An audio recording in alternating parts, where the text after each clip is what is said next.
Up next is Arizona gubernatorial candidate for the Republicans, Kari Lake. Hi, Hi, Kari, welcome. good to be with you guys. Hello, good morning. So we were just talking to Governor Huckabee about kind of the issues that are motivating voters this election cycle. What are you hearing the most of? What are voters most concerned about in the state of Arizona?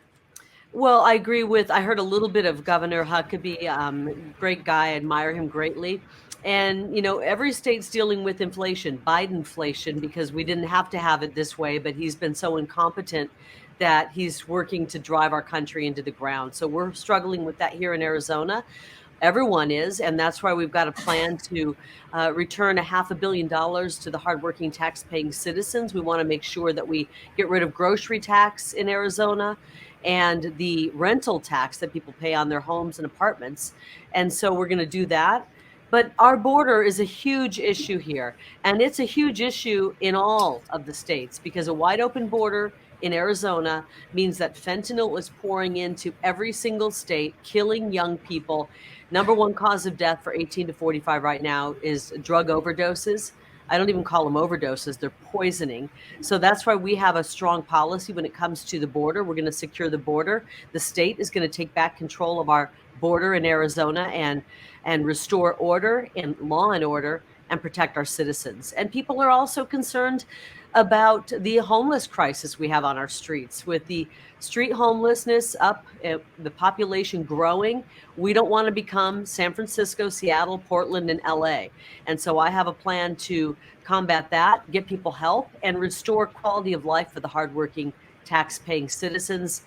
And we also have concerns about education and what they're teaching our children in school. Lots of big issues, and we are working on all of them. So the political climate right now is divisive, to put it lightly. And I'm just curious, when you become governor in Arizona, which I expect you will be, what issues can you bring to the table that will sort of unite Arizona without compromising Republican conservative principles? I frankly think all of my issues, all of our ideas are for all Arizonans. Look, I don't know any Democrat who wants to see their children get their hands on fentanyl. I don't know any Democrat who wants the cartels in control of our border. I don't know any Democrat who wants their kids to be indoctrinated. Well, maybe Katie Hobbs, my opponent, wants that. I know that all voters want to make sure we're looking at the water situation in Arizona and taking charge on that front. I know all Arizonans, whether they're Democrat or Republican, want to make sure that we are helping people ease some of the pain with the inflation. So, frankly, I think all of our policies will help Arizonans. They're common sense policies. So, Kari, the mainstream media has labeled you a radical. Yahoo ran an article saying that questioning if you're the most dangerous politician in America. The LA Times out today is saying that democracy is tested in Arizona by a slate of election deniers. I know that I was watching John Carl and ABC this week, a few weekends ago, and their entire program was on election deniers and the threat to democracy. How has this impacted your campaign, and what will you do to restore election integrity in the state of Arizona? No one's listening to the mainstream media. They have become almost completely irrelevant, and they're in a panic because they know that I'm going to get in office and do what I say I'm going to do. And that means the jig is up for them. And so I'm not worried about their headlines. Nobody's reading these papers. They're completely worthless. And it shows you that they're afraid of me. They went after President Trump for 7 years. For 7 years, they attacked him. And they said, we got to get rid of him. He's too abrasive. His tweets are offensive. His policies were fine, but orange man bad, all of that garbage. And now they have me, and I love President Trump. I love his policies. I respect him immensely. And we're putting those same policies forward in Arizona, and they are in a panic. They don't know how to attack me. They can't attack me because of my Twitter. They can't attack me because of the color of my skin. They can't say that I'm too brash or I can't communicate properly. And so they're throwing everything they can, seeing what will stick. And none of it's sticking because the people know I've got a common sense approach to solving the problems that we've had for years, and no politician has come in to solve them yet. I think it's just desperation. The people of Arizona know me. I've been in their homes for 27 years as a trusted voice in the good times and the bad. I've brought them the news. I walked away from my news career because it had become propaganda and I wasn't willing to lie to the people. And they recruited me to run. And I think the mainstream media is in a complete panic because they're having a hard time finding a way to attack me. The real threat to democracy and the real threat to our republic is the mainstream media trying to take away our most precious freedom, our freedom of speech. And if we don't have the ability to question our government and to question elections when things are going wrong, that is a threat to democracy. And I will never give up my freedom of speech to a bunch of propagandist hacks in the mainstream media who are trying to destroy this country. And we saw for over 2 years under the coronavirus lockdowns and restrictions that the media really did run with the hysteria to carry the water of the Anthony Fauci, Bill Gates types of I am science type of agenda. And I'm just curious, if you were in the executive position at the time, what would you have done differently with the coronavirus? And looking ahead, if this next pandemic materializes as some on the left are predicting, what would you do differently? I'm having a little trouble hearing you. I don't know if it's a mic situation, but I think you're asking how I would have handled COVID. Is that right? How would you have handled COVID? And if another pandemic is on the horizon, how would you handle it in the future? Well, I think the governor who handled it best was Governor Kristi Noem. And she basically said, hey, here's what we know. Let me lay it out for you. These are some of the recommendations of how you could protect yourself if you choose to. Now that you know this, you go out and decide how the best approach for your health, your family's health, your business. She didn't shut the schools down. She didn't mask up everybody. She let the people decide. And that's what we will do. We will never shut down our state again because of Anthony Fauci, the CDC, and what they're telling us to do. We'll take their advice. We'll look at it. We will actually bring some real science in, and we will approach it with that direction. But we will never shut down your business. The government shouldn't shut down your business. We will never shut down churches again. We're never going to mask our children. And we're going to give people the freedom to make their own health choices and get back their medical freedom and medical privacy. In terms of the border, just kind of going back to that issue, I mean, there is an invasion on our southern border, and Arizona is hugely, as a border state, is hugely impacted by this. But it's a federal issue, right? And the Biden administration is doing nothing. They're actually taking Arizona to court right now for having shipping containers as a makeshift wall on the border. What is your plan to secure the border, and what, as a governor, can you do given the limitations from the Biden administration? My plan is called Defend Arizona. It is the most bold, aggressive border plan we've ever seen in our country's history. And frankly, we need a bold, aggressive plan because our border is being overrun by narco terrorists who are importing the most deadly drug we've ever seen in this country, fentanyl. It's pouring through Arizona. Arizona has become a pipeline for this drug, and it's killing our young people. Nearly 3,000 Arizonans died from it last year alone. I have talked to so many moms and dads who've lost a 17-year-old, 19-year-old son or daughter, 20-year-old son or daughter, and I am going to do everything in my power to stop these cartels from having control of our border. It is the state's right to protect their citizens and protect their people from an invasion. And that's what we have. We are going to invoke that right in the U.S. Constitution, Article 1, Section 10, on day one, hour one of my administration. And we are going to take back control of our border. And they can fight us all they want. We'll go right to the Supreme Court because it's right there in black and white in the United States Constitution. We will no longer allow the cartels to control our border. Joe Biden is working on the side of the cartels. And that's not hyperbole.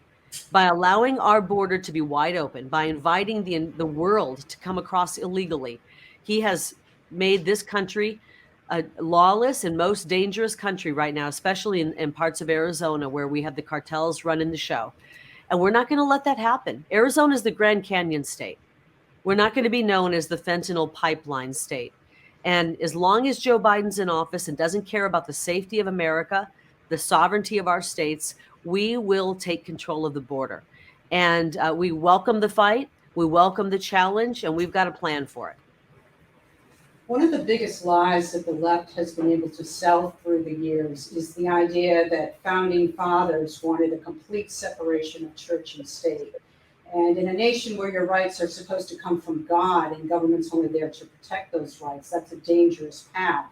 So I'm curious if you could talk about how your own faith guides your politics. Well, I think that we need to put people who have a strong moral compass in office. I mean, we've got to have, human beings are flawed. And when you're making decisions as an elected official, you can lean on advisors that you trust. You can lean on the people. But when it comes right down to it, we've got to have a moral compass and know right from wrong. And I think I heard a Reagan quote where he said, basically, I tell my people around me, never come to me with a problem and your solution is based on the effects of what that decision would be politically for me. I don't care about political ramifications. I care about doing what's right and what's wrong. And that's exactly how I feel. That's how I've been running my campaign. We are about speaking about what are the true issues and true solutions and what's right and wrong. And I think that's the sign of a good leader, and one who has a connection and a faith in God is very important, especially in the times we're in right now. Yeah. So President Trump has come to Arizona, has done several rallies on your behalf. And, you represent the America First movement, really, with your policies that you're setting forth. How impactful was his endorsement? And is Arizona a truly MAGA state, or some Republicans are saying it's more of a purple state now, and the president the impact of his endorsement doesn't mean much? His endorsement's huge. I love President Trump. I loved him as a president. I loved him even before he was a president. I thought he was great at everything he's done. He's been successful in, and I've become a good friend with him. I'm really, I really love the friendship that we have and that we've established since he gave me that great endorsement. His endorsement is the most powerful endorsement in the history of politics in this country. And I mean, short of getting Abraham Lincoln to endorse you, which is impossible, I think President Trump's endorsement is pretty big. But more importantly, he's a good man. He gave up a lot for this country, much like our founding fathers gave up a lot. We need people who are willing to set aside their selfish interests right now and save this republic. And that's what I was willing to do when I jumped in. I walked away from my career. I walked away from, great benefits, a huge paycheck, because what good is all of that if we're losing our country? Mm-hmm. What good is all of that if we don't have freedom for our children and opportunity? And so it is time for all of us to grow up and step in and try to save this country. I think we're at the 11th hour, maybe in the final minutes. This election is so important. We have to get out and vote. We have to go knock doors. We have to make sure our friends are voting. And we have to save this country from the radicals who have taken over the Democrat Party. This is not the Democrat Party of yesteryear. Yeah. This is a group of radical Marxists who have taken over our Democrat Party and driven it into the far left. When I say Marxists, I mean it. Yeah. They want to turn us into a communist country. And they want to call people like me radical, right wing. We haven't changed. We're the same conservatives we've always been. We are a common sense party with common sense solutions from a foundation of where our country was founded. Basic freedoms we want to restore. And the left is trying to say we're radical, that we've gone too far right. We haven't moved. They've gone to the communist side. And so we're going to stop that, and people are with us. We have a movement. We're going to vote like our lives depend on it on November 8th. And we're going to win and restore some sanity to Arizona and secure this state. And I think we will, I think what we do here will spread in other states as well. So before we let you go, I want to be respectful of your time, but there's been a lot of speculation that you could be a vice presidential pick for Donald Trump if he chooses to announce again. What do you say about those rumors? I find it humorous because the mainstream media spent, I've been campaigning for over 500 days. The mainstream media spent about 300 of those days saying, what qualifications do you have? How dare you run for office? What do you know? And now they're in a panic. That didn't stop me. And they're in a panic saying, well, you're just going to leave and be President Trump's vice president. I've never had that discussion with President Trump. I am solely focused on the state that I love, Arizona. And my answer to the fake news is not only am I going to be governor, I'm going to be governor for 2 terms, and I'm going to make your life miserable in the fake news for 8 years. So get used to it. We're going to turn things around and have a great free state, and everyone's going to look to Arizona and say, we want to do exactly what Arizona is doing. Well, Kari, thanks so much for your time and best of luck. And everyone out there, get out and vote. If you're in the state of Arizona, get out there and vote on Tuesday. That's right. Thank you so much. Appreciate your time.